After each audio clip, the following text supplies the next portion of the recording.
मैं अपनी गलती स्वीकार करता हूं।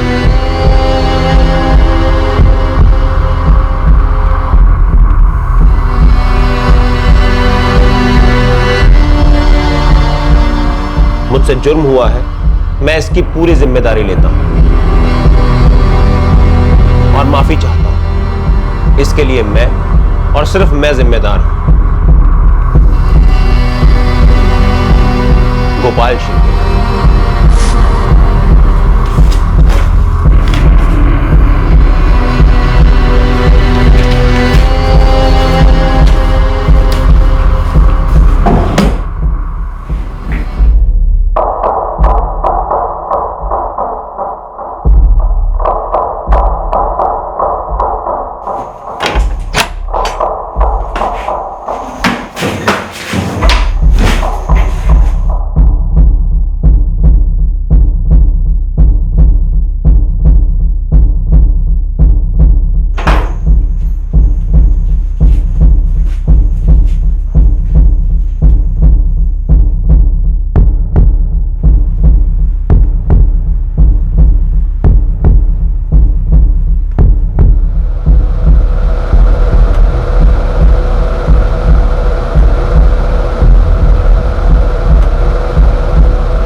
सिचुएशन क्या है?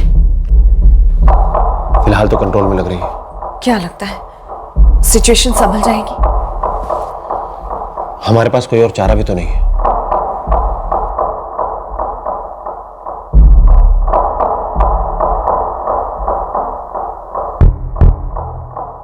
वार्ड बॉय गोपाल शिर्के बेहद परेशान था। डॉक्टर कपिल भी हैरान परेशान थे। किसी से कोई गलती हुई थी, जुर्म किसी और का था और कोई और उस पर पर्दा डालने की कोशिश कर रहा था। जहां अपराध हुआ था उसे उसी चार दीवारी में कैद करने का प्रयास किया जा रहा था और यह उम्मीद की जा रही थी कि ना तो उस अपराध की कभी कोई दस्तक होगी, ना दरवाजा खुलेगा और ना ही वो अपराध कभी दिन की रोशनी देखेगा।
मनोज, गोपाल, जा रही हूँ मैं।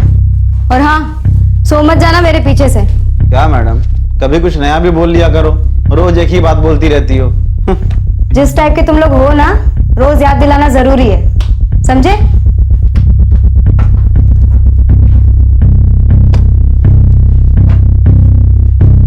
यार ये बहुत प्रवचन देती रहती है।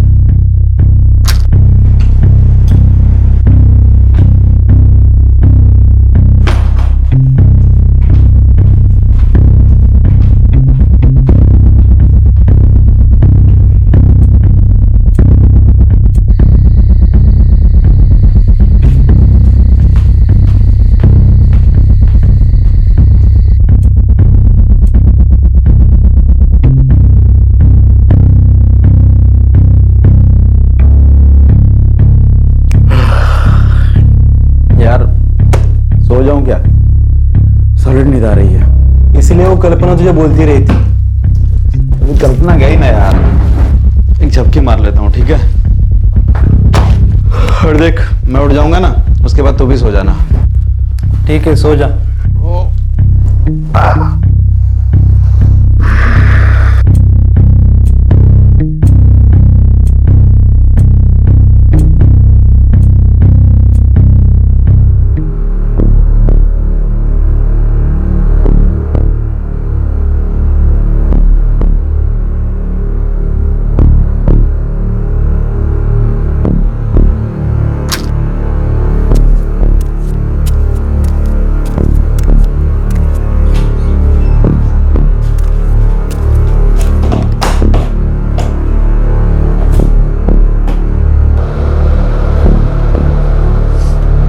क्या हुआ प्रिया? मुझे नींद नहीं आती। क्यों नहीं आ रही? मेरी मम्मी ना दिन भर चप्पड़ चप्पड़ करती है, सोने ही नहीं देती। एक बात खत्म नहीं होती कि दूसरी भी चालू करती है। ठीक है बाबा, चलो अभी बहुत समय हो गए ना, चलो सो जाओ। चलो नहीं आती नींद। ये बंद करो और सो जाओ। बैठो, चलो चलो लेट जाओ। मम्मी, इधर है मम्मी, कोई नहीं है वहाँ पे, कोई कुछ भी नहीं बोल रहा और तुम सो जाओ। चलो, और कल सुबह जल्दी उठना है ना, बाहर घूमने जाना है ना। वेरी गुड, आंखें बंद करो, आंखें बंद करो। Very good.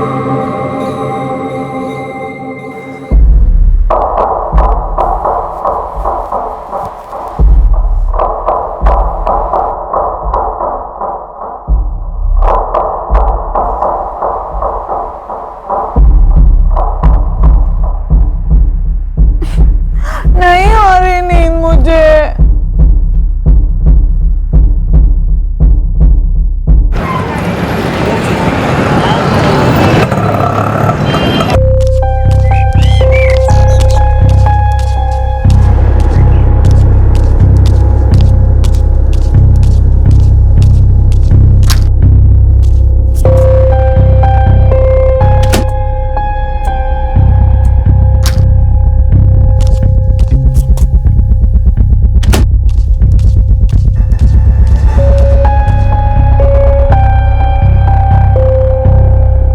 दवाई कड़वी ही होती है। ये तो बहुत ही कड़वी है। नाक बंद करके पी जाओ, कुछ पता नहीं चलेगा। लक्ष्मीताई, कशी आहेस? काय झालं? अरे सुबह सुबह मूड क्यों खराब है?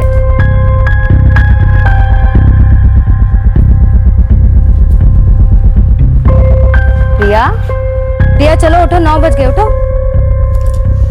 थोड़ी और देर सोने दो ना। बहुत हुआ सोना, अभी घूमने का टाइम है ना, चलो उठो। दीदी, कल रात को ना मुझे एकदम नींद नहीं आई। क्यों? हमेशा की तरह मम्मी ने मुझे परेशान किया। उसके बाद ना गोपाल ने भी मुझे तंग किया। क्या किया गोपाल ने? वो मेरे पास आया और ना मैंने उसे बताया कि मेरी मम्मी चप्पड़ चप्पड़ करती है, मुझे सोने नहीं देती। तो उसने बोला कि मैं तुम्हें अच्छे से सुला दूंगा, और उसने मुझे बहुत परेशान किया, मुझे तंग किया, मुझे सोने नहीं दिया।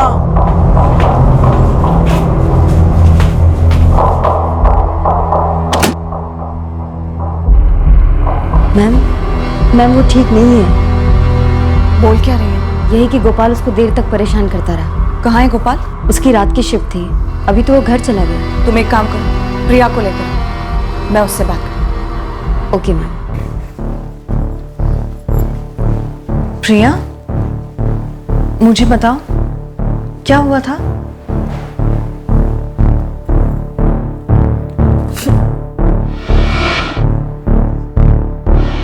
वो मुझे बोला कि कुछ दिखाएगा, लेकिन उसने मुझे कुछ भी नहीं दिखाया। मुझे तंग करता रहा, मुझे परेशान किया उसने।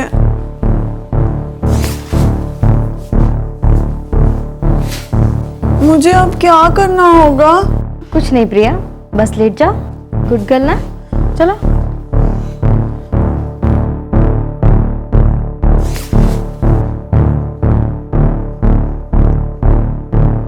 आंटी आप क्या कर रही हो? कुछ नहीं प्रिया, तुम बस आराम से लेटी रहो।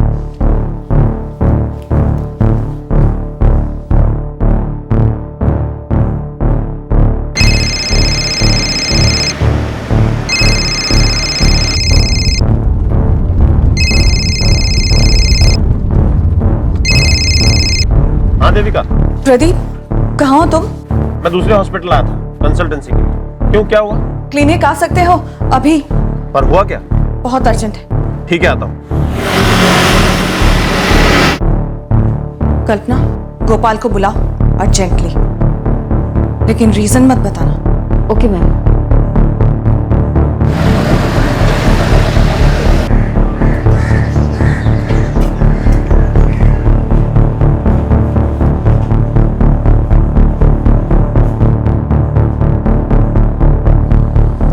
कहाँ है गोपाल? आ रहा है। क्यों, मुझे क्यों बोले? ये तो सर और मैडम ही बताएंगे।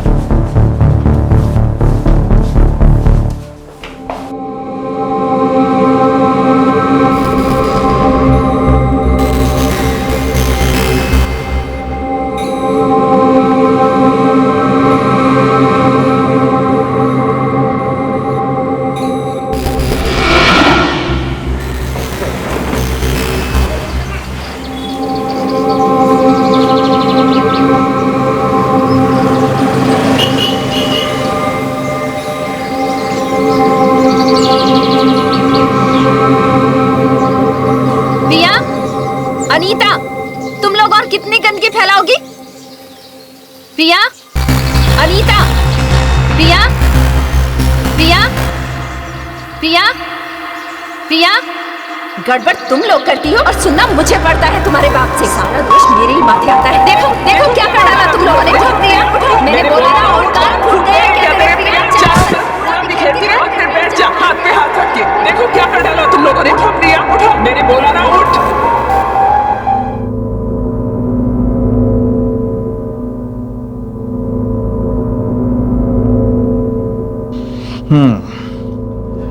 ये पहली बार हुआ है ऐसे तो नहीं लगता। पिछले 6 सालों से हो रहा है। क्या आपको या इनकी माँ को ऐसा कुछ, मतलब किसी किस्म की परेशानी? प्रिया और अनीता की माँ मेरी पहली पत्नी थी। वो भी दिमाग से थोड़ी परेशान थी। अनीता मेरी बड़ी बेटी, उसने तो अपने आप को संभाल लिया कैसे भी करके, लेकिन प्रिया वो अपने माँ से बहुत प्यार करती थी। उस पे उसकी माँ के हरकतों का, उसके व्यवहार का बहुत असर हुआ है। कहाँ है इनकी माँ? पता नहीं, कुछ 3 साल पहले एक कागज के टुकड़े पे मैं जाती हूँ, कभी नहीं आऊंगी करके लिख के चली गई। हमने बहुत ढूंढा लेकिन कहीं नहीं मिली। हमने पुलिस कंप्लेंट भी किया। प्रिया को लगातार लंबे इलाज की जरूरत है। आपको किसी स्पेशलिस्ट डॉक्टर से मिलना चाहिए।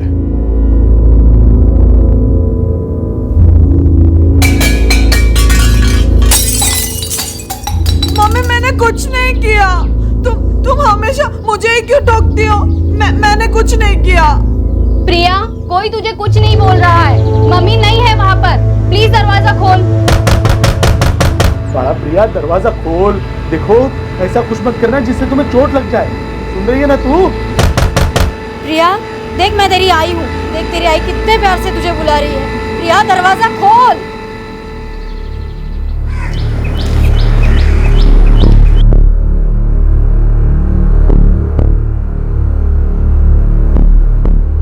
आजकल क्या बताएं, बहुत डर लगता है कहीं अपने आप को कुछ कर ना बैठे। साहब, उसे जब दौरे पड़ते हैं ना तो उसे संभालना बहुत मुश्किल हो जाता है। जब से इसका इलाज शुरू हुआ है, सुधार के कोई साइन दिखाई नहीं दे रहे। शायद जब दवा का असर खत्म हो जाता है तो इसे इसका इमेजिनरी वर्ल्ड फिर से घेर लेता है। ये एक्चुअली मेंटली ग्रो ही नहीं कर पा रही। तो क्या करें, क्योंकि इसे संभालना हमारे बस के बाहर हो जाता है। आप लोग एक काम कीजिए, इसे हमारे क्लिनिक में भर्ती कर दीजिए। हमारी देखरेख में रहेगी तो हो सकता है कि वक्त के साथ सुधार आ जाए।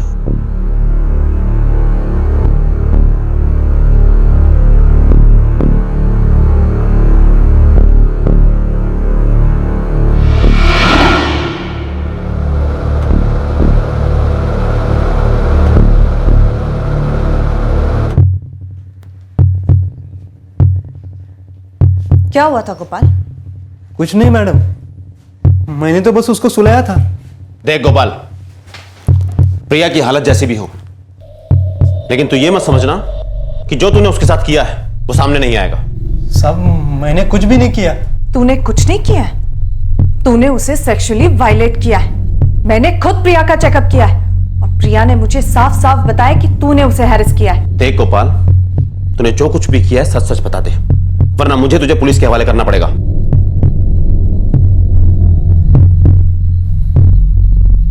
माफ करना साहब, गलती हो गई मुझसे, रोक ही नहीं पाया खुद को, पता ही नहीं क्या भूत सवार था।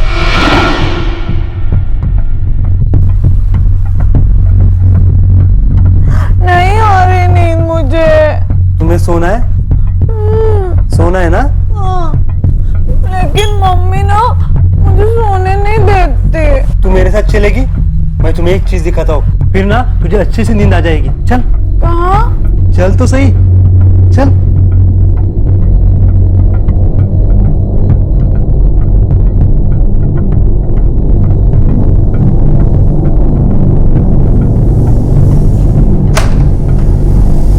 चल दिखाता हूँ।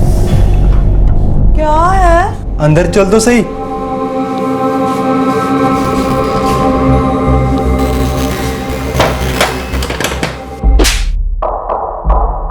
तुझे पता तूने क्या किया? अरे उस बेचारी को तो ये तक नहीं पता कि उसके साथ हुआ क्या है। माफ कर दो साहब, गलती हो गई मुझसे, माफ कर दो।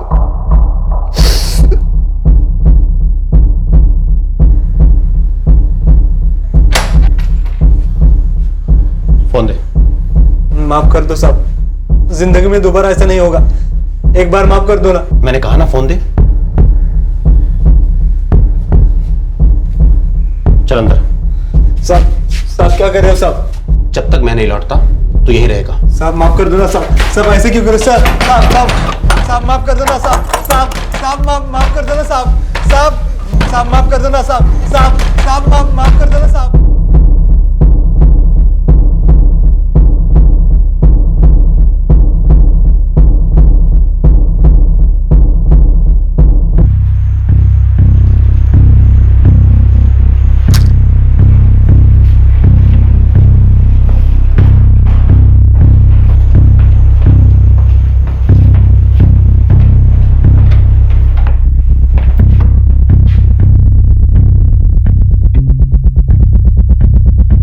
देखिए,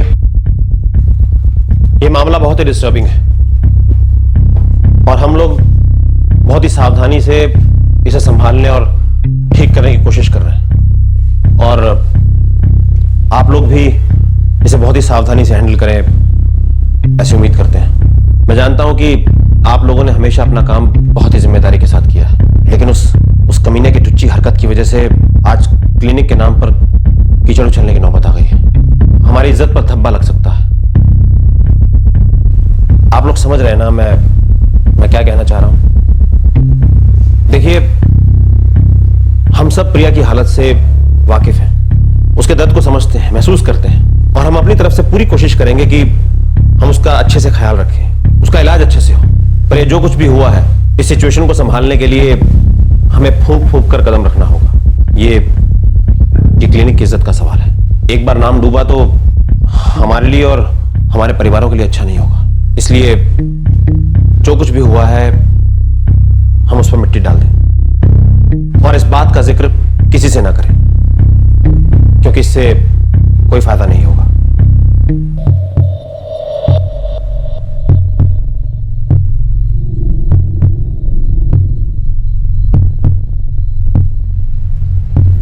प्रदीप, प्रिया ठीक से ये तो नहीं जानती कि उसके साथ हुआ क्या है, लेकिन वो किसी ना किसी तरह से कुछ ना कुछ तो अपने घर वालों को बता ही देगी। इस बात की जिद पकड़ ली है उसने।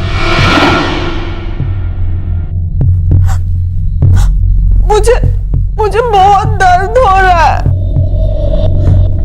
प्रिया, मैं अभी तुम्हें दवाई दे दूंगी, तुम बिल्कुल ठीक हो जाओगी। हाँ? मुझे बाबा से मिलना है, मुझे दीदी से भी मिलना है, मुझे उनसे मिलाओ ना, अभी मिलना है, मुझे मिलाओ ना उनसे। तुम बिल्कुल ठीक हो जाओगी, आराम करो प्रिया। मेरी बात कराओ मुझसे अभी। प्रिया, प्रिया, मेरे ख्याल से हमें उसके घर वालों को बुलाकर बात करनी चाहिए। और अगर उन्होंने मामला पुलिस तक ले जाने की जिद की तो? तुम चिंता मत करो, मैं सब संभाल लूंगा। और फिर शुरू हुआ मामले को दबाने के लिए एक गुप्त अभियान। उन्होंने कुछ ऐसा स्वांग रचा। चलो एक बार में निकल जाओ इसे जल्दी से। पहले पानी दो। पहले दवा लो, मुझे पता है तुम बाद में लोगी नहीं। चलो चलो।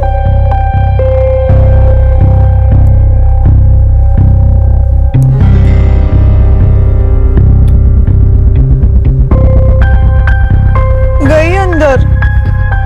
Good girl.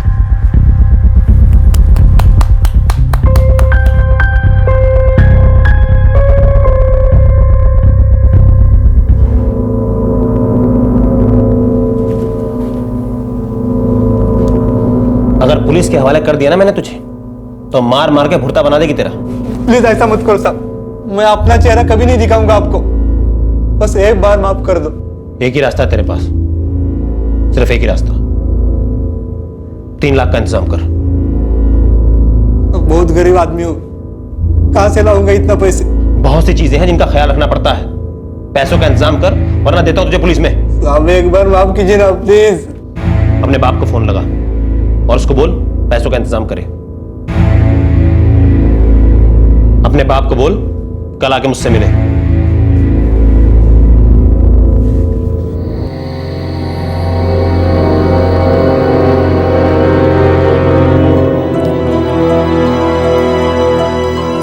क्या हुआ, कुछ कहा उन्होंने? नहीं, डॉक्टर साहब ने कहा है कल दोपहर में आके मिलो। भगवान करे सब कुछ ठीक हो।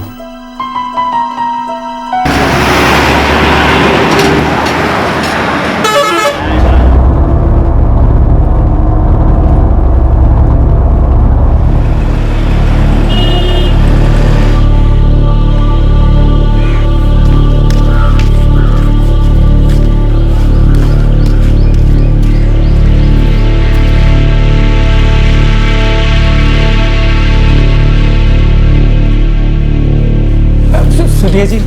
जी? यहाँ गोपाल काम करता है ना, उसका मैं पिता हूँ। अच्छा, बोलिए। गोपाल का मेरे पास फोन आया था कि जल्दी चले आओ। औरंगाबाद से भागा चला आया हूँ, लेकिन यहाँ ना गोपाल है ना उसका फोन बज रहा है, बंद आ रहा है फोन। कोई मुझे कुछ बता ही नहीं रहा है। हर आदमी यही बोलता है कि डॉक्टर साहब आएंगे और वो आपको बताएंगे। देखिए डॉक्टर साहब अभी राउंड पे हैं, वो आपसे जल्दी मिलेंगे।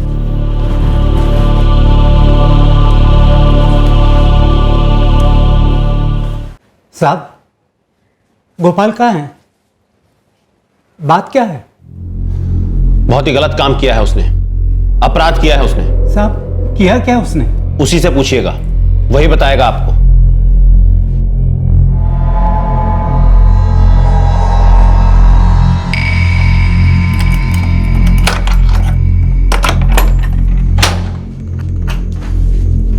जाइए।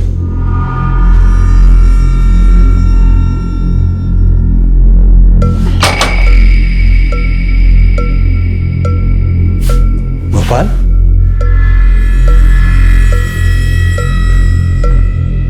गोपाल तुम चुप क्यों हो?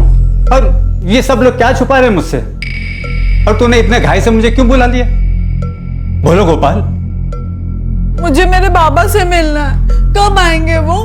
हाँ, अभी मिलना है मुझे। प्रिया, थोड़ा सब्र रखो, बाबा आ रहे हैं, आ जाएंगे। मुझे ना बहुत बहुत गुस्सा आता है और ना वहाँ पे दुखता भी है।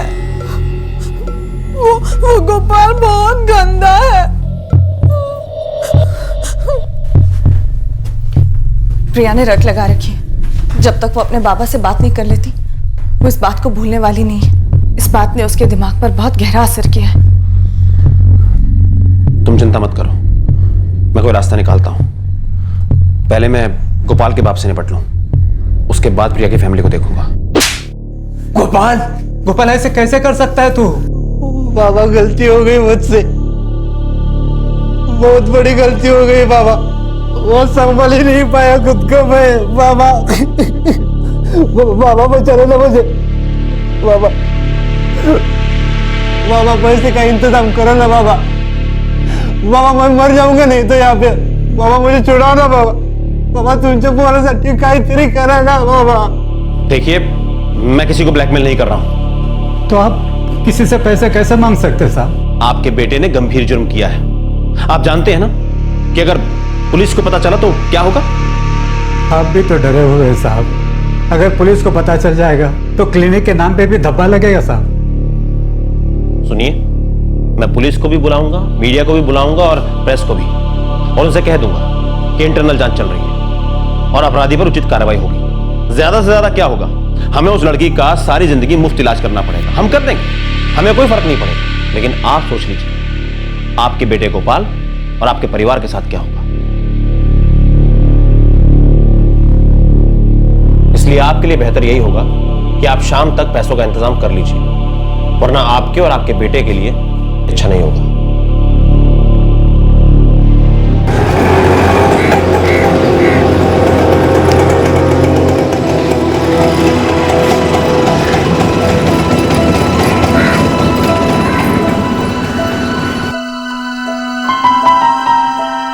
कोई प्रॉब्लम नहीं है सर, बस डॉक्टर साहब ने कहा है कि वो पहले आप लोगों से मिलना चाहते हैं। अभी 15 मिनट में आ जाएंगे, आप लोग बैठिए।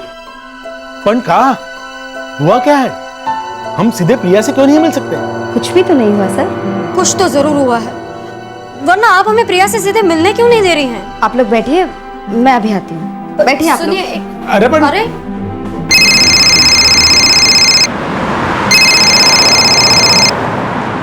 हाँ, सिर्फ 10 मिनट रोक के रखो, मैं पहुंच रहा हूं। प्रदीप, वो लोग बहुत जिद कर रहे हैं। अब वो जल्दी आ गए हैं तो हम क्या कर सकते हैं? बहुत इम्पेशेंट हो रहे हैं। अब प्रिया से मिलने से हम उन्हें ज्यादा देर तक रोक नहीं पाएंगे। अच्छा ठीक है, उन्हें मिलने दो, मैं आकर हैंडल करता हूं।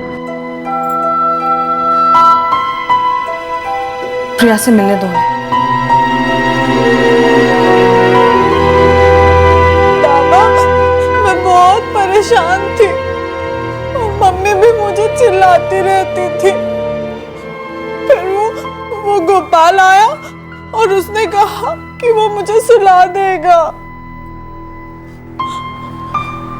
फिर वो मुझे बाहर लेकर गया दूसरे कमरे में और मुझे बोला कि मैं कुछ दिखाऊंगा। मैंने उसको पूछा क्या दिखाएगा, क्या दिखाएगा, लेकिन उसने कुछ भी नहीं दिखाया। उसने मुझे परेशान किया, तंग भी किया। वो गोपाल है ना, वो बहुत गंदा है। प्रिया, प्रिया सुन बेटा, क्या किया उसने? हाँ प्रिया,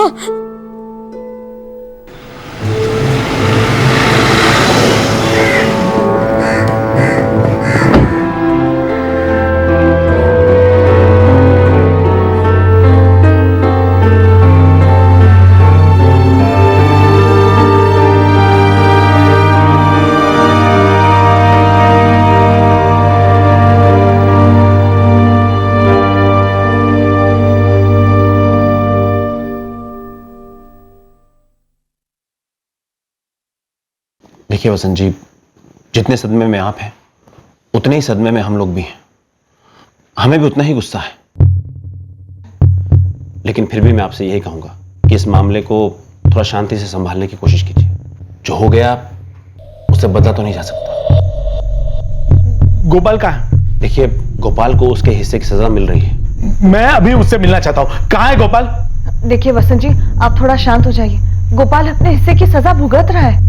वो प्रिया के साथ ऐसे कर कैसे सकता है? हमने प्रिया को आप लोगों के भरोसे छोड़ा था, आपने होने कैसे दिया? देखिए, हम बहुत शर्मिंदा हैं और तहे दिल से आपसे माफी मांगते हैं। इस मामले को उछालने से कुछ हासिल नहीं होगा। मंजे, वो ऐसे ही निकल जाएगा आराम से? नहीं, ऐसा नहीं है, बिल्कुल ऐसा नहीं है। उसे उसके हिस्से की सजा मिलेगी। वैसे तो ऐसे मामलों में किसी भी तरीके का कोई भी हर्जाना नामुमकिन है, लेकिन फिर भी आप लोग 2 लाख ले लीजिए और इस मामले को रफा दफा कर दीजिए। मामले को उछालने से कोई फायदा नहीं होगा। अच्छा ठीक है, 2.5 लाख। मैं जानता हूं कि इस पैसे की आपके लिए क्या अहमियत है, और हम वादा करते हैं हम प्रिया का पूरी तरह से ख्याल रखेंगे, वो भी बिल्कुल मुफ्त। प्लीज आप समझने की कोशिश कीजिए। अगर ये मामला बाहर गया तो हम सभी के लिए बहुत बुरा होगा।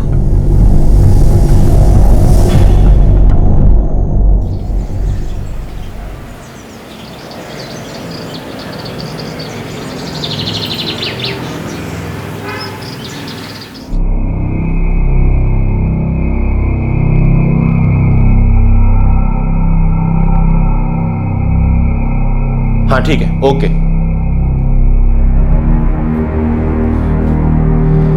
चार बजे तक गोपाल का बाप पैसे लेकर आ जाएगा। कल सुबह हम प्रिया के माँ बाप को पैसे दे देंगे। समझो कि मामला खत्म। मामला खत्म। किसी को भी पता नहीं चलेगा कि क्या हुआ, किसने जुर्म किया, किसने भुगता। लेकिन ये बात, ये अपराध क्या ऐसे ही दब जाने वाला था?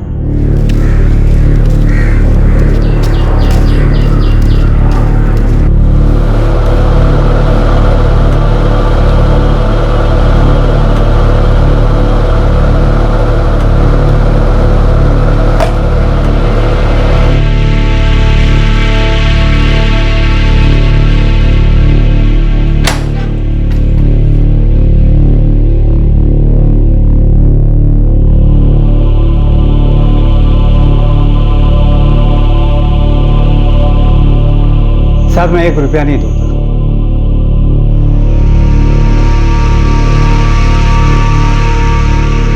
आप पुलिस को बुलाना चाहते तो बुलाओ।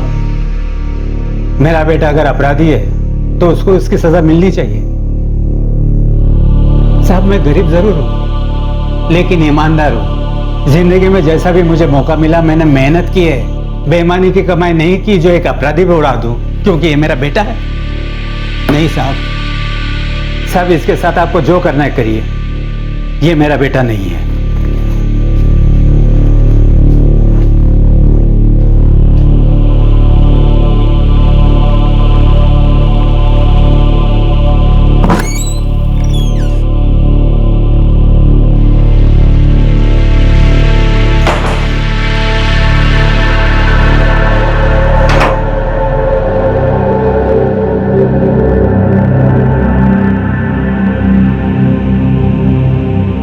अब हमें ही कुछ करना होगा।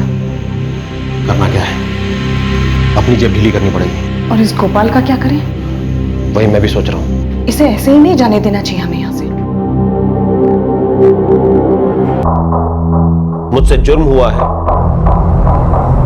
मैं इसकी पूरी जिम्मेदारी लेता हूं और माफी चाहता हूं। इसके लिए मैं और सिर्फ मैं जिम्मेदार हूं। गोपाल शिर्के। मैं पैसों का इंतजाम करके आता हूं। और लेटर? ड्रॉर में है।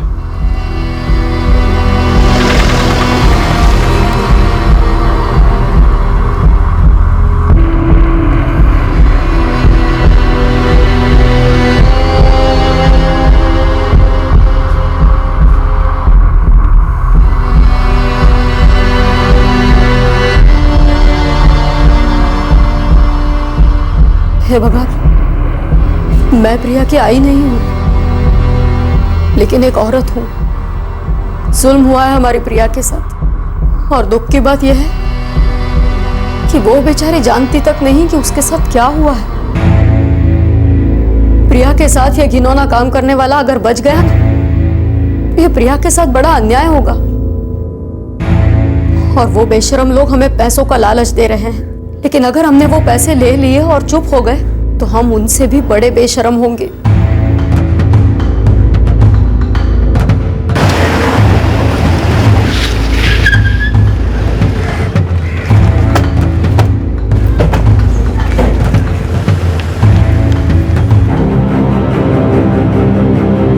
तुरंत बुलाइए अपने हस्बैंड डॉक्टर प्रदीप को जहां भी है वो, और बताइएगा मत कि हम यहाँ पे हैं। क्या हुआ? हम कहाँ जा रहे हैं? प्रिया बेटा, तुमने कहा था ना कि गोपाल ने तुम्हें तंग किया, इसलिए हम तुम्हें यहाँ से ले जा रहे हैं। अब तुम्हें कोई परेशान नहीं करेगा।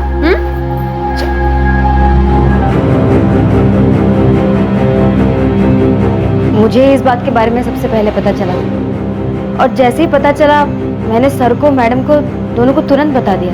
गोपाल कहाँ है गोपाल? उसे स्टोर रूम में बंद करके रखा है।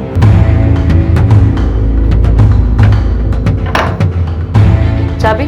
प्रदीप सर के पास, वो हमेशा अपने पास ही रखते हैं।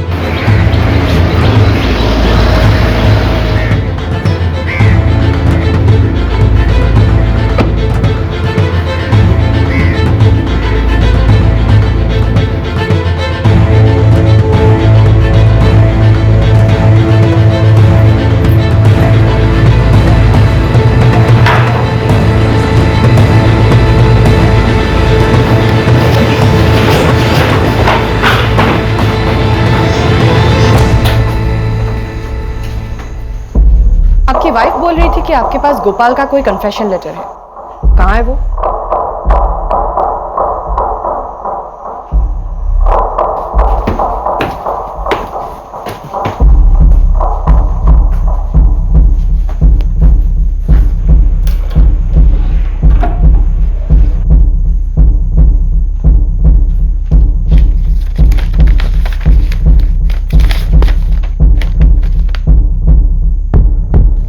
सारे स्टाफ के, सबके बयान दर्ज करो। Yes ma'am.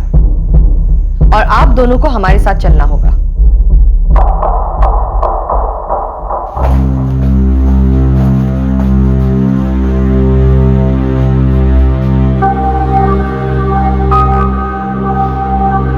हमें इसका मेडिकल टेस्ट कराना होगा।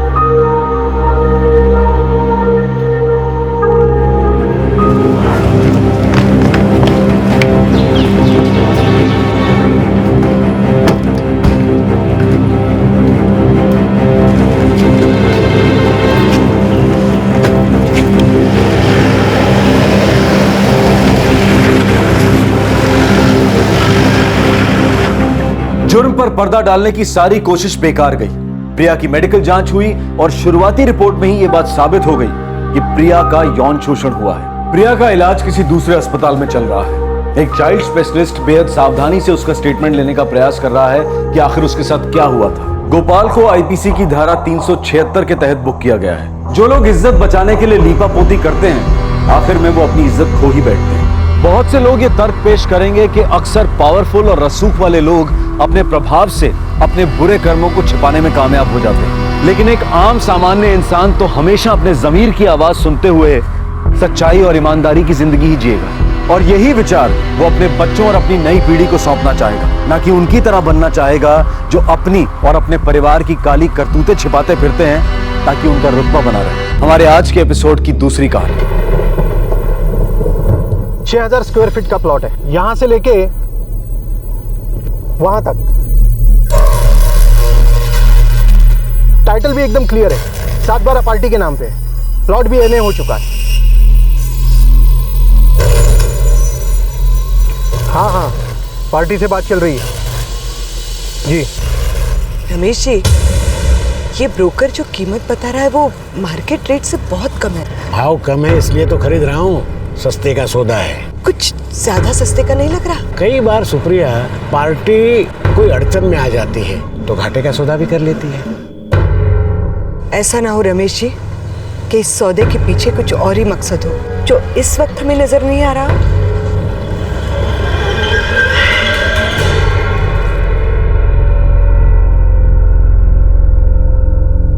जब किसी सौदे में फायदा जरूरत से ज्यादा हो तो रुक कर सोचना जरूरी है, और खासकर जब वो सौदा प्रॉपर्टी का हो। बाजार की कीमत से कुछ ज्यादा ही कम या बहुत ज्यादा हो तो यकीनन ये एक दस्तक है कि दाल में कुछ काला है।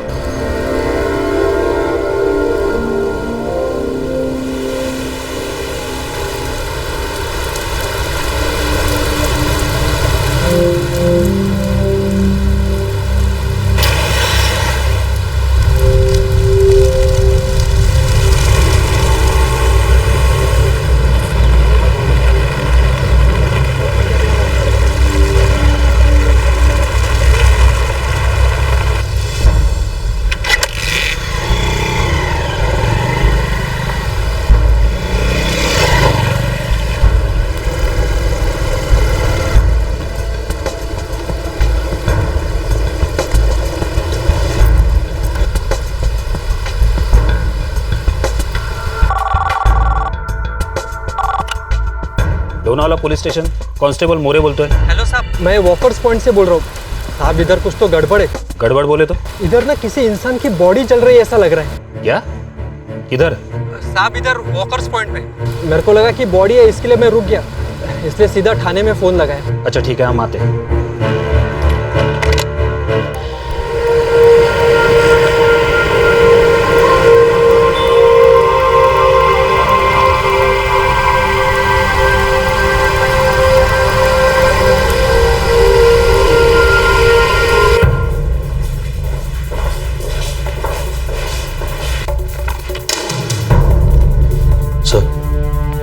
ये रहे घर के सारे पेपर्स।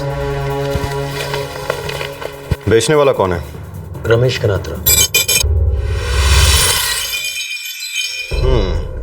Amazon villa. तो सोसाइटी आपको पोजीशन के लिए एनओसी नहीं दे रही? हाँ सर।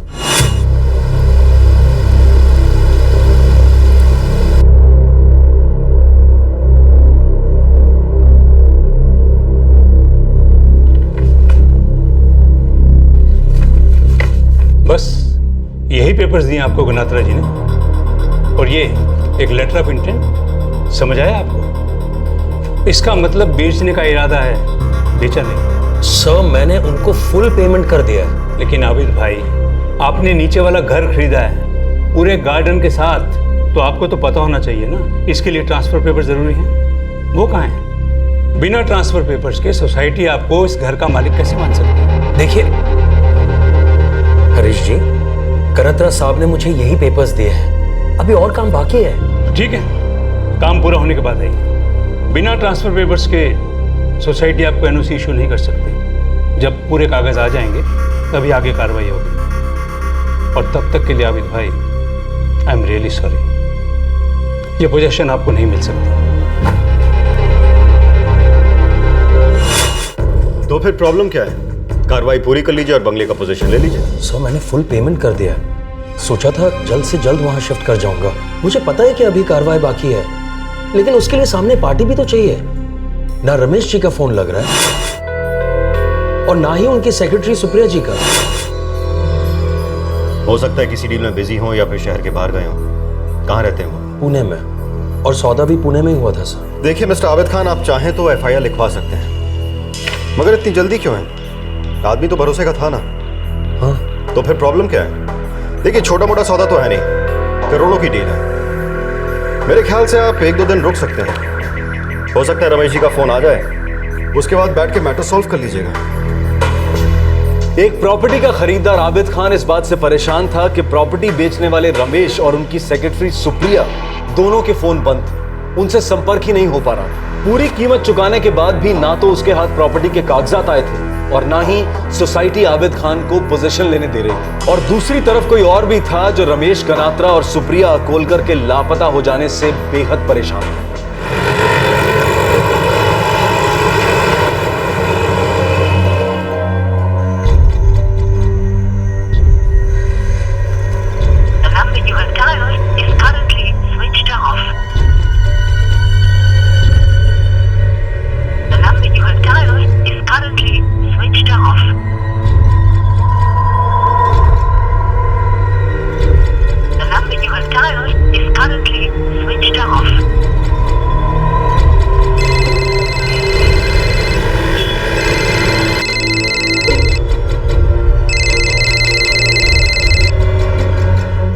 कैसी है मृदुला बेटा?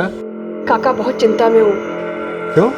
क्या हुआ? काका 2 दिन हो गए, पापा का कोई पता नहीं, ना उनका फोन आया और अब उनका फोन भी स्विच ऑफ आ रहा है। अरे प्रॉपर्टी के चक्कर में रमेश भाई कहीं गए होंगे। पर काका 2 दिन, कम से कम दिन में एक बार तो बात होती ही है। काका मुझे बहुत चिंता हो रही है। टेंशन मत ले बेटा, मैं अभी उसके घर जाकर देखता हूँ। ठीक है काका। बाय बेटा।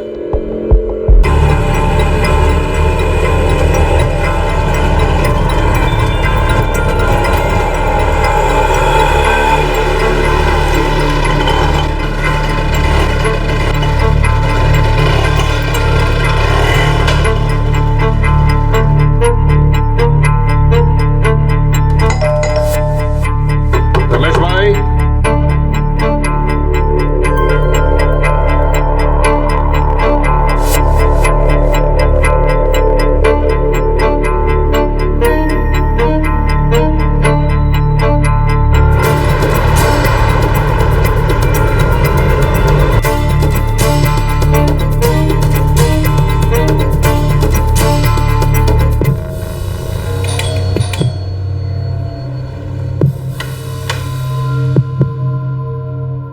अरे देवांग अंकल, नहीं नहीं, मम्मी तो 2 दिन से घर नहीं आई हैं। कहाँ गई है वो? पता नहीं, मुझे लगा हमेशा की तरह वो रमेश अंकल के साथ किसी प्रॉपर्टी के डील के लिए बाहर गई होंगी। क्या हुआ अंकल, सब ठीक है ना? पता नहीं, मृदुला का फोन था, बहुत परेशान थी। 2 दिन से उसके पापा से उसकी बात नहीं हुई। काका काका, मैं भी निकल रही हूँ पुणे के लिए। बहुत अजीब सी घबराहट हो रही है मुझे। बेटा, घबराने की कोई जरूरत नहीं है।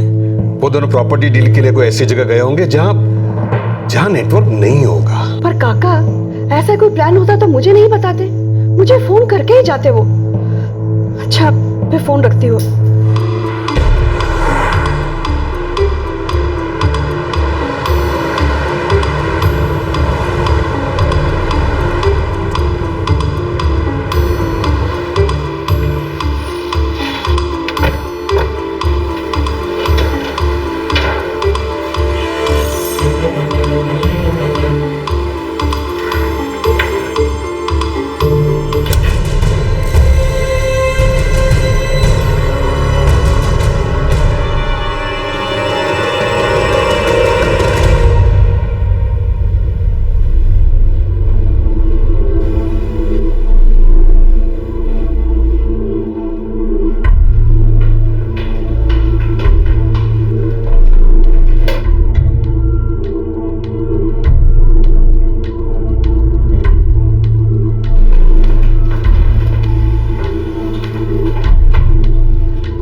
अब क्या करें?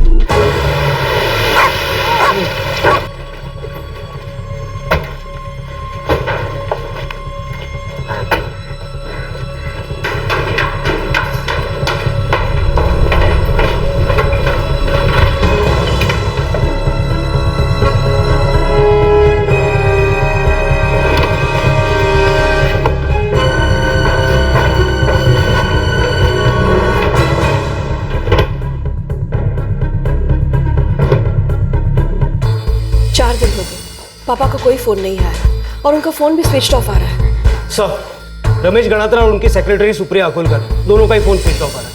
मैं सुप्रिया के घर भी जाकर आया, उसके बेटे रवि को भी पता नहीं वो कहाँ गई है। अब रमेश गणात्रा के भाई है ना? हाँ, छोटा भाई, पुणे में रहता हूँ। पापा की गाड़ी भी नहीं है पोर्च में। बरबे, चाय के 5 खाली कप और नाश्ते की कुछ प्लेट्स। आपकी आखिरी बार कब बात हुई थी उनसे?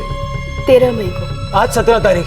दूध के 3 पैकेट और 3 अखबार घर के बाहर पड़े हुए थे। आपके पिताजी यहाँ अकेले रहते थे? जी, माँ 10 साल पहले गुजर गई थी, तब से पापा यहीं पुणे में अकेले रहते हैं। मैं अपने हस्बैंड और फैमिली के साथ मुंबई में रहती हूँ।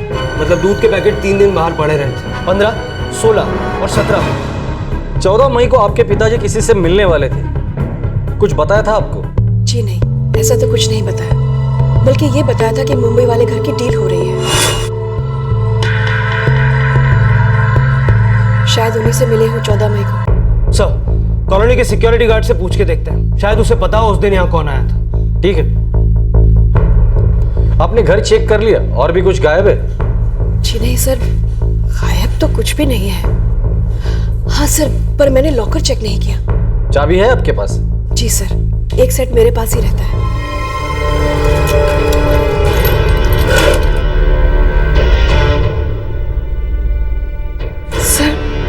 सर, सब कुछ गायब है इसमें से, कुछ भी नहीं है इसमें। क्या क्या था इसमें? पापा का पैन कार्ड, पासपोर्ट, जमीन के कागजात, इंश्योरेंस के पेपर्स, सब कुछ था इसमें। लॉकर में क्या क्या है ये बात किस किस को पता है? सर, मेरे अलावा सुप्रिया को, वो पापा की सेक्रेटरी है, वो सब जानती है। और इस वक्त वो भी गायब है।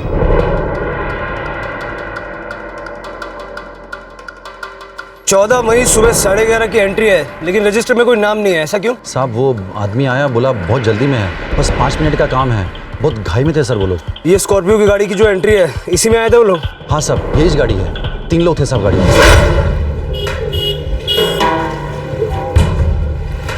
अरे भाई, गणतरा जी के वहां जाना है, प्लीज जल्दी से गेट खोलो ना। जरा एंट्री कर दो साहब। अरे भाई 5 मिनट का काम है, जल्दी हो जाएगा, प्लीज, बहुत जल्दी में, प्लीज। ठीक है साहब। 5 मिनट? सर उन लोगों ने शायद वहां बैठ के चाय पी। तुम्हें पक्का पता है कि वो लोग 5 ही मिनट में निकल गए थे? सर पक्का तो नहीं मालूम सर।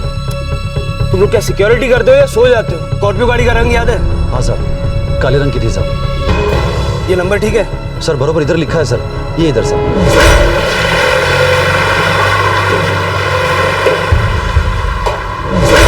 MH02YZ34Y5। जी सर।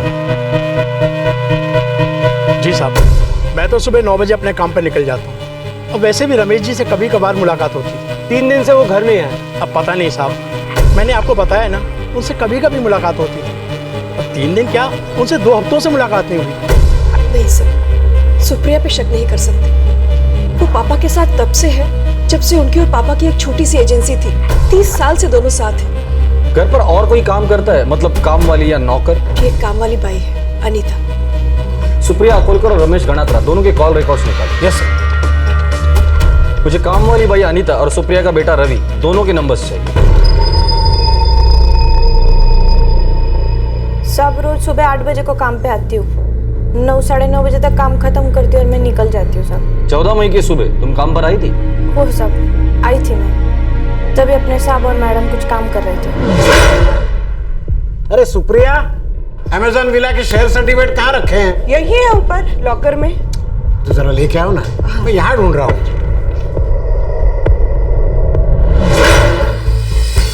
ये अमेज़न विला मुंबई में है ना? जी सर। और रमेश गणात्रा उसे बेचना चाहते थे? जी हाँ।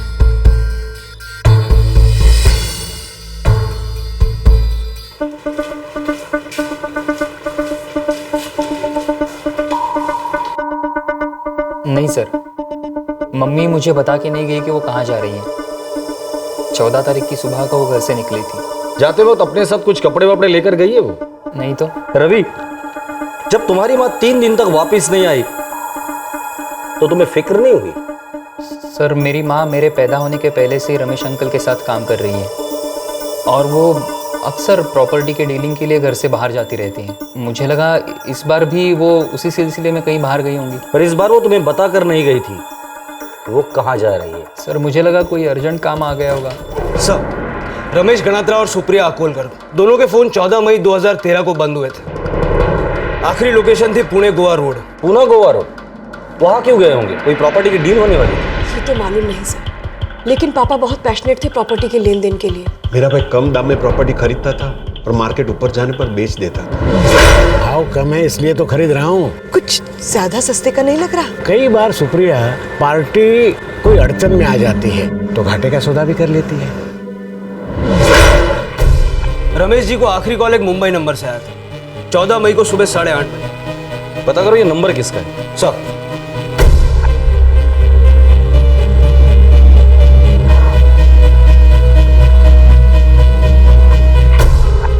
रिंग जा रही है सर।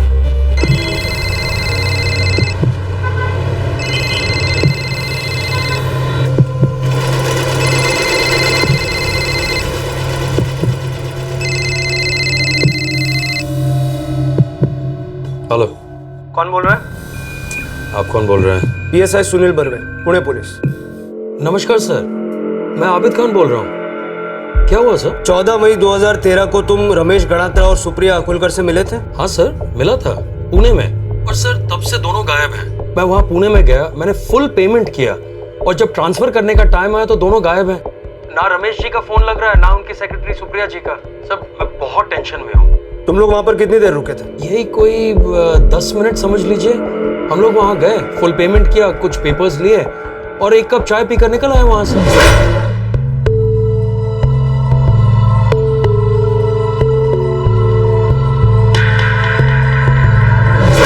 कल मैं लोकल पुलिस थाने गया था उन दोनों के खिलाफ कंप्लेन करने।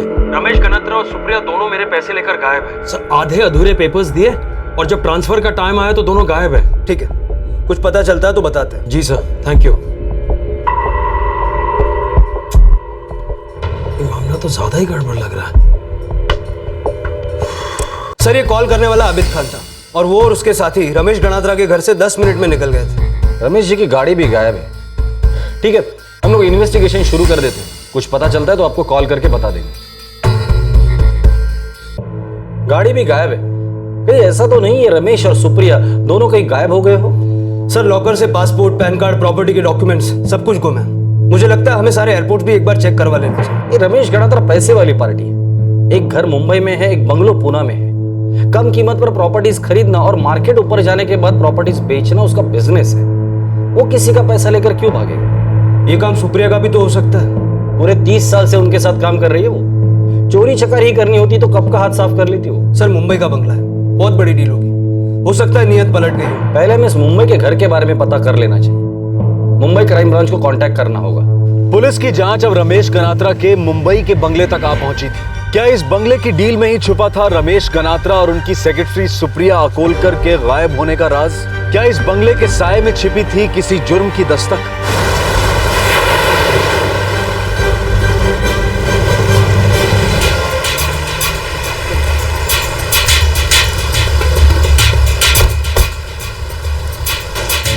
ये ग्राउंड फ्लोर का गार्डन वाला घर रमेश गनात्रा का है। और ऊपर के फ्लैट्स? वो सब दूसरे लोगों के हैं। यानी ये जो सौदा हुआ था ये ग्राउंड फ्लोर वाले घर और गार्डन का हुआ था? जी हाँ।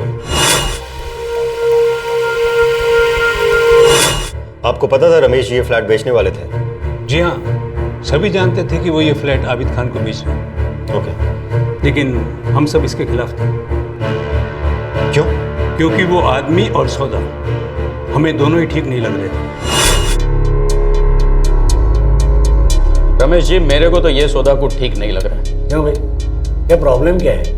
भाई अच्छी कीमत मिल रही है मुझे, तो आपको ठीक क्या नहीं लग रहा उसमें? भाई रमेश जी, आप खुद सोचिए ना, आपका गार्डन, आपका घर, कुल मिलाकर 13 करोड़, कुछ ज्यादा नहीं लग रहा? मेरे हिसाब से बहुत ज्यादा है। देखिए रमेश जी, पिछले 3 महीने से आप भागदौड़ कर रहे थे। एक भी खरीदार ऐसा नहीं मिला जो 11 करोड़ भी दे दे। और आज अचानक कहीं से एक आदमी आता है और आपको 13 करोड़ देने को तैयार हो जाता है। कोई बेवकूफ़ी ऐसा सौदा कर सकता है? सोच लो रमेश जी, दूसरे को बेवकूफ समझकर कहीं खुद किसी चक्कर में ना पड़ जाना। अरे चक्कर वक्कर कुछ नहीं है यार, उसे घर चाहिए और मुझे बेचना है। लेकिन जिसे घर चाहिए वो कम से कम मार्केट रेट का तो पता करेगा, है कि नहीं? यार सीधी बात है, जलन हो रही है तुम सबको। देखिए रमेश जी, आप हमें गलत मत समझें। हमें जो लगा हमने आपको बता दिया। अब 10 रुपए की चीज की कोई 15 रुपए देने लगे तो सोचना तो पड़ेगा ना। यार तुम लोग भी ना क्राइम पेट्रोल देख देख के सब जगह तुम्हें दस्तक सुनाई दे रही। अरे भाई अच्छा आदमी है, अच्छा सौदा है, तो प्रॉब्लम क्या है? 13 करोड़, ये तो बहुत ज्यादा है। जी, यही बात हमने रमेश को भी समझाने की कोशिश की थी, पर और वो आबिद खान कहता है कि वो पूरी रकम दे चुका है। ये आबिद खान यहाँ पर आया कैसे? विपुल भाई लाए होंगे, वही रमेश जी के ब्रोकर हैं। विपुल भाई का एड्रेस दीजिए। जी।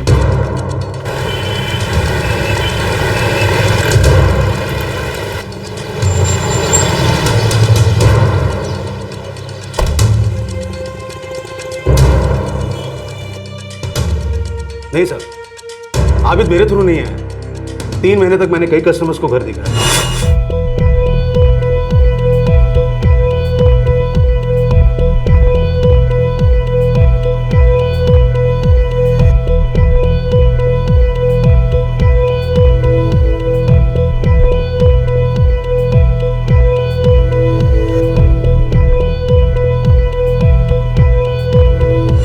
तो फिर ये आबिद खान आया कहां से? अखबार में ऐड दी थी, उसने ऐड पढ़ी और सीधे रमेश जी को कांटेक्ट किया। ये बात तकरीबन 2 हफ्ते पहले की है, 1 मई के आसपास की। रमेश जी का फोन आया था। अरे अखबार में ऐड देखी और वो आ गया। इसमें प्रॉब्लम क्या है? विपुल भाई तुम भी ना सवाल पे सवाल किए जा रहे हो। पूछना पड़ता है रमेश भाई, करोड़ों की डील है, फूक फूक के कदम रखना पड़ता है। देखो विपुल भाई, पार्टी अच्छी है, मालदार है, तुरंत घर खरीदना चाहती है। हाँ, वो आबिद भाई का फोन आएगा, घर बता देना। ठीक है रमेश भाई, जैसा आप बोलो। फिर आबिद को मैंने घर दिखाया। ये स्विमिंग पूल ये भी अपना ही है। आइए, ये जो गार्डन देख रहे हैं ना, ये भी इसी घर का हिस्सा है। ये है हमारा ये है हमारा बेडरूम और ये रहा 5 मई को रमेश जी पुणे से मुंबई आए, आबिद के साथ डील फाइनल किया।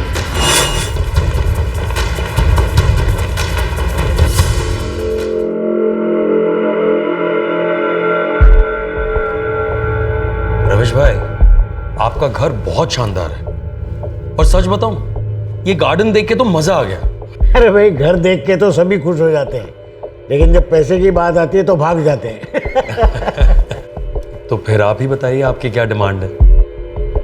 अरे भाई, इतनी बड़ी प्रॉपर्टी खरीदने निकले हो, प्रॉपर्टी देखी, पसंद भी आई, अब तो हम फाइनल डील करने बैठे हैं। आपके दिमाग में कुछ तो बजट होगा।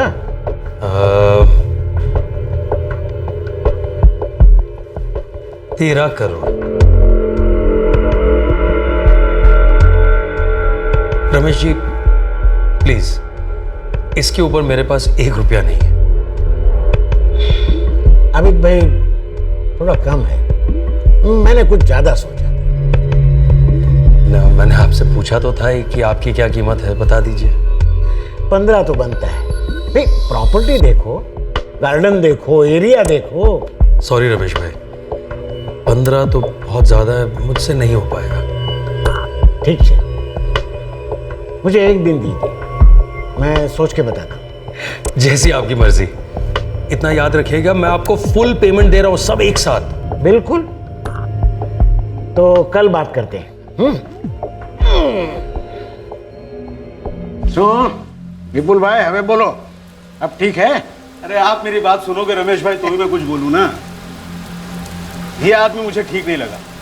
क्यों? ये पार्टी तुम नहीं लाए इसलिए ठीक नहीं लग रहा? तुम भोकर लोग भी ना। रमेश भाई, आपको इस वक्त सिर्फ नोट दिखाई दे रहा है। इस घर का ज्यादा से ज्यादा 10.5 करोड़ मिल सकता है, और पिछले 3 महीनों से इस रेट पर कोई भी पार्टी लेने को तैयार भी नहीं हुई। और ये आदमी हमारी ऑफर का वेट किए बिना 13 करोड़ का ऑफर देके चला गया। झोल लग रहा है, और ऊपर से आप 15 करोड़ का राग दे रहे हैं। रमेश भाई, ये तो बिल्कुल उल्टा सौदा है। विपुल भाई, हर आदमी उचक्का नहीं होता। अरे उसे घर खरीदना है, उसके पास पैसा है, वो देने को राजी है। फिर प्रॉब्लम क्या है? रमेश भाई, इतने सालों से आप प्रॉपर्टी के लेन देन का बिजनेस कर रहे हैं, आप भी लालच में आ गए ना।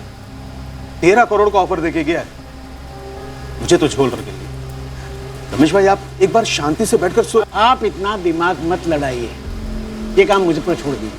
बस पेपर तैयार करवाने आ जाओ। साहब, मैं तो शुरू से बोल रहा था कि ये सौदा नहीं, लोचा है, पर रमेश जी को लगा लॉटरी लग गई। बैठे बैठे 13 करोड़ मिल रहे हैं। साहब, कुछ क्या, सब कुछ अटपटा। ये आबिद खान कह रहा था उसके पास घर के पेपर्स हैं। हो सकता है वो रमेश जी के साथ सौदा करने के लिए बहुत जोर दे रहा। उसने सर्च पेपर भी मांगे थे। हो सकता है टोकन मनी देकर उसने वो सर्च पेपर ले लिया। अब रमेश जी ने इस बारे में मुझसे कुछ नहीं कहा।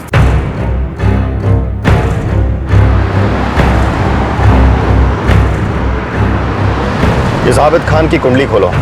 इतनी बड़ी डील करने के लिए इतना रुपए आए कहां से? उसका बैकग्राउंड चेक करो। 11 का 13 देने वाला ये सेठ है कौन? Okay sir. मुझे नहीं लगता रमेश और सुप्रिया ऐसे ही किसी का रुपया खाकर भागने वालों में से।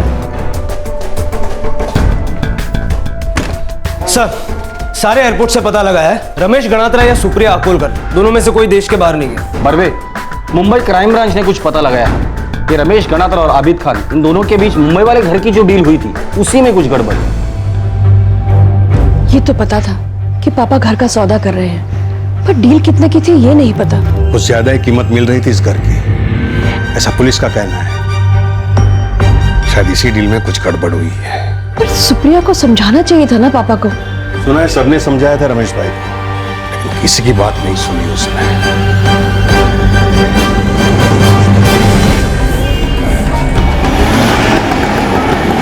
साहब, खबर सुनोगे तो हिल जाओगे।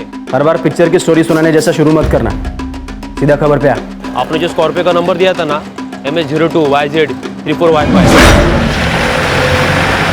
आपके महाराष्ट्र के किसी भी RTO में इस नंबर की गाड़ी रजिस्टर नहीं साहब। मतलब इस आबिद खान का पक्का कुछ झोल है। झोल है, आपका कपाट भर के झोल है। निकलते जाओ ना तो एक एक किस्सा बाहर आएगा। फुल हिस्ट्री से डर है। 3 महीने जेल में था, अभी जो 1 महीना पहले बाहर आए, बोले तो बहुत सारे पुलिस स्टेशन में उसका खाता खुला है।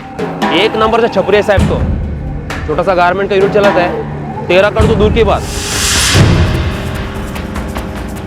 सौदे में फायदा अगर एक सपने की तरह से लगने लगे तो समझ लीजिए कि वो सौदा नहीं, एक जाल है। अफसोस कि रमेश गनात्रा के आसपास के सभी लोग इस सौदे में जुर्म की दस्तक तो सुन पा रहे थे, लेकिन रमेश गनात्रा ये दस्तक नहीं सुन पाए। सर, आपको कुछ गलत फहमी हो रही है सर। मैंने सारे छपड़ी धंधे छोड़ दिए हैं। अल्लाह ताला की रहम से गारमेंट का बिजनेस बहुत अच्छा चल रहा है। अब अगर गलत रास्ते पे चलूं तो तौबा है सर। किस फकीर ने तेरे सर पे हाथ रखा था कि तू बदल गया? चल अब खुद के गुण गाना बंद कर और सीधे सीधे बता कि रमेश गनात्रा का है। बता। सर, मैं भी तो यही जानना चाहता हूं कि रमेश जी कहाँ हैं। बता दो सब, रुक जाइए सर, सब सच बताता हूँ, सच बताता हूँ सर। चल भाग, जल्दी भाग। ये प्रॉपर्टी तो देख, पता कर इसके बारे में, ये अच्छा सौदा हो सकता है।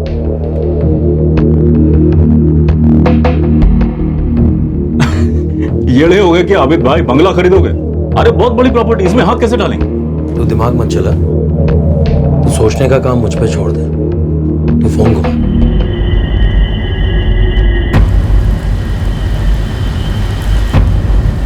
वो रास्ता तो आप देख ही चुके हैं, और ये सामने एक बहुत अच्छा गार्डन है, ये देखिए, ये भी इसी घर का हिस्सा है, और इसका एक रास्ता वहां पीछे से भी।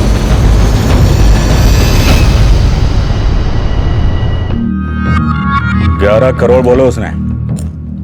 11 करोड़। 11 करोड़ खरीदेगा तू ढक्कन साला। ए, तू उसके बारे में पता कर।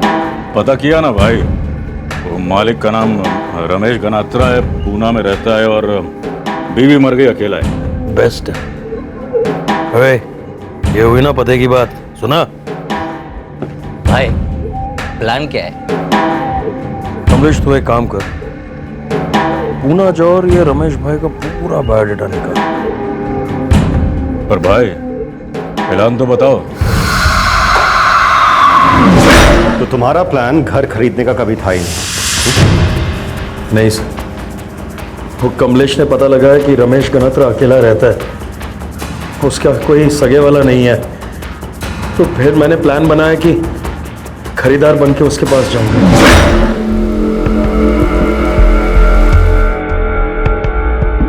13 करोड़, इसके ऊपर मेरे पास 1 रुपया नहीं है। थोड़ा कम है, मैंने कुछ ज्यादा सोचा।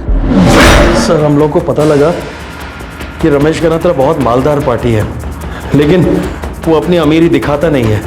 मुझको मालूम था कि अगर उसको ज़्यादा पैसा ऑफर करेंगे तो वो मेरे झांसे में फंस जाएगा। होशियार चंद, तूने क्या सोचा करोड़ों की लालच देकर तुझे फांस लेगा? ये तेरा प्लान था ना कि घर के पेपर्स लेकर निकल जाने को, ऐसा दिखाने का कि पैसे लेकर वो भाग गया। तुझे क्या लगा उसका कोई रिश्तेदार नहीं है? कौन पता करेगा कहाँ है, कहाँ गया? बराबर। हाँ सर, हमें क्या पता था कि उसके सगे वाले हैं भी। चल बताओ रमेश गनात्रा कहाँ है?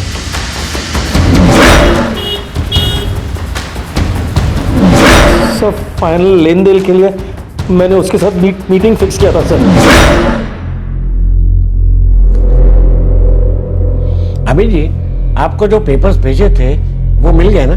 कोई डाउट वाउट तो नहीं ना? नहीं, बिल्कुल रमेश भाई, सारे पेपर्स एकदम अप टू डेट है। तो लेन देन कब करनी है? वैसे एक बात तो मैं पहले ही बता चुका हूँ कि मैं मुंबई बहुत कम आता हूँ, काम हो तो ही। हाँ, और रमेश जी की ओर से सौदे का सारा काम मैं हैंडल करती हूँ। अच्छा, ठीक है जी, नो प्रॉब्लम। वैसे रमेश जी, एक बात है कि मैं शनिवार इतवार तक पैसों का इंतजाम तो कर दूंगा, बट आपसे ये पूछना था कि आपको पैसे कैसे चाहिए, मतलब कैश में कितना और वाइट में कितना? क्योंकि वैसे भी मार्केट रेट से ज्यादा ही दे रहा हूं मैं, तो मैं कोई सरकारी झमेले में नहीं फंसना चाहता। तूने तो 1 रुपया भी नहीं दिया होगा उसे। नहीं सर, सिर्फ टोकन मनी दिया था। और उसके बाद? अच्छा रमेश जी, तो फिर हम चलते हैं। और पैसों का इंतजाम होते ही इस हफ्ते के आखिर तक मैं आपको कांटेक्ट करता हूँ। ठीक है ना सुप्रिया जी? ठीक है, आप फोन कीजिए, मैं आ जाऊंगी। अच्छा जी। रमेश जी, एक और बात करनी थी आपसे। ये पूना गोवा हाईवे पर एक जमीन देखने जा रहा हूं मैं, एकदम कचरे के भाव बिक रही है, देखना चाहेंगे आप? क्या रेट क्या लगा रहा है? सर मैंने कहा ना आपसे, बिल्कुल कचरे के भाव, मार्केट से कम 60% कम, और ये गारंटी है कि 1 साल के अंदर 200% भाव बढ़ने वाला है। कोई जान पहचान वाला है क्या? सर बिल्कुल लंगोटिया यार है वो मेरा। 1 मिनट।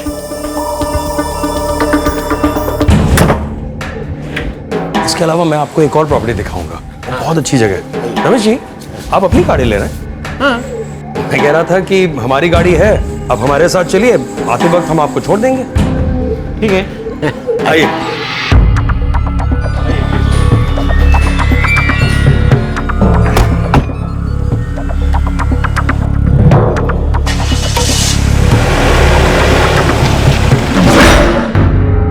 जो जमीन दिखाने को बोला था वो तो होगी नहीं।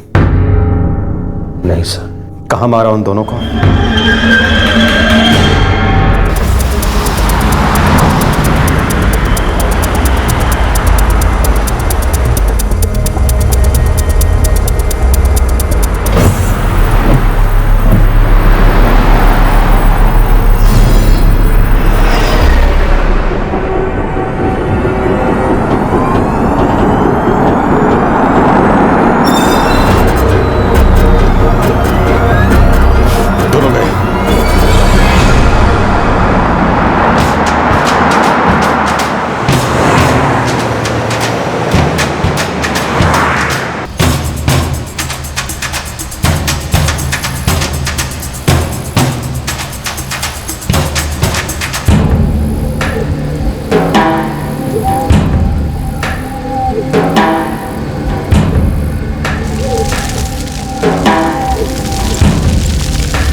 और फिर हमें रमेश गनत्रा के घर की और लॉकर की चाबियां मिली।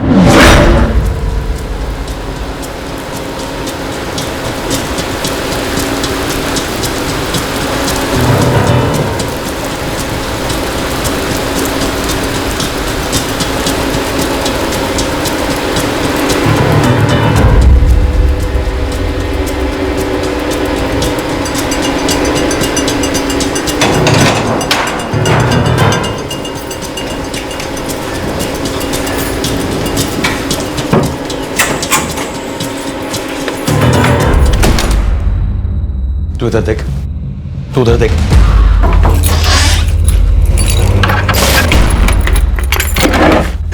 ए प्रताप, प्रताप इधर आ, इधर इधर। ये पैसा रख, ये ले। पता नहीं ये बक्से में क्या है। अरे बुढ़े का पासपोर्ट वगैरह। हाँ चल चल, रख रख रख रख रख। अरे वो अपने पास कहाँ है लेकिन?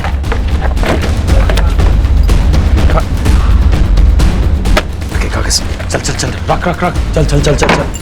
रुक रुक, बैठ दे मुझे, चल।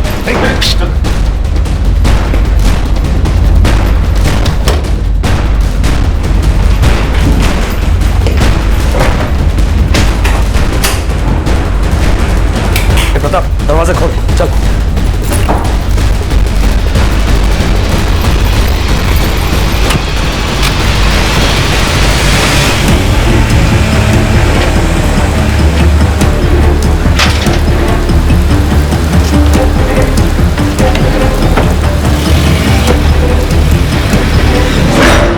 गाड़ी कहाँ है रमेश जी की? बेच डाली सर। कहाँ?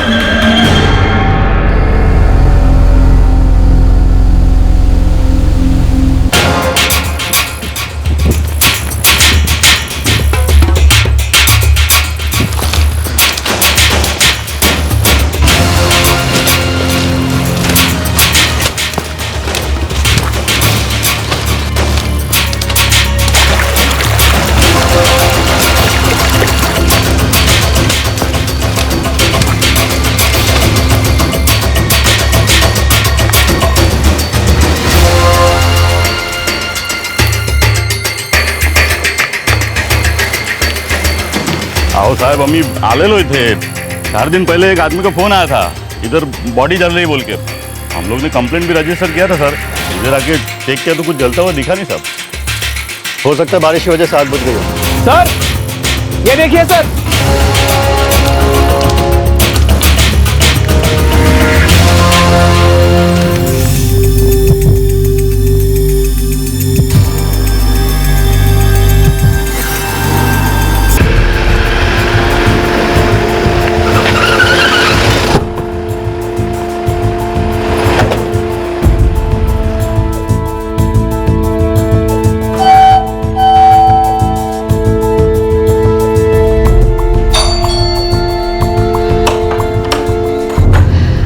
पापा की कुछ खबर मिली? कहाँ है वो? आई एम सॉरी, बुरी खबर है। रमेश जी और सुप्रिया जी के बॉडीज के अवशेष हमने फॉरेंसिक लैब में भेज दिए। रमेश जी की गाड़ी और घर के कागजात आबिद के पास से मिले। इस कांड में उसके और 2 साथी भी थे जिनको हमने हिरासत में ले लिया है।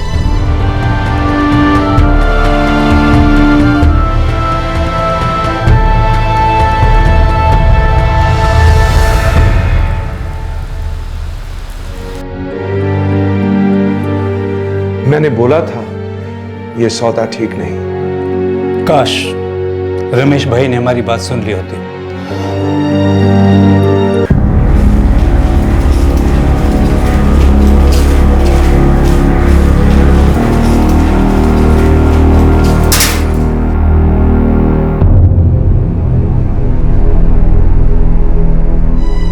रमेश जी को बोला था मैंने, ये आदमी ठीक नहीं है, पर उन्होंने मेरी नहीं सुनी। अरे भाई अच्छा आदमी है, अच्छा सौदा है, तो प्रॉब्लम क्या है? तीनों अपराधी अभी हिरासत में हैं और पुलिस चार्जशीट तैयार कर रही है। यह सौदा कुछ ऐसा था जो कभी होने वाला ही नहीं था। आबिद और उसके सह अपराधियों के इरादे नेक नहीं थे। उनके जुर्म करने का तरीका बिल्कुल साफ था। ऐसी कीमत ऑफर करो कि सामने वाले का जी ललचा जाए।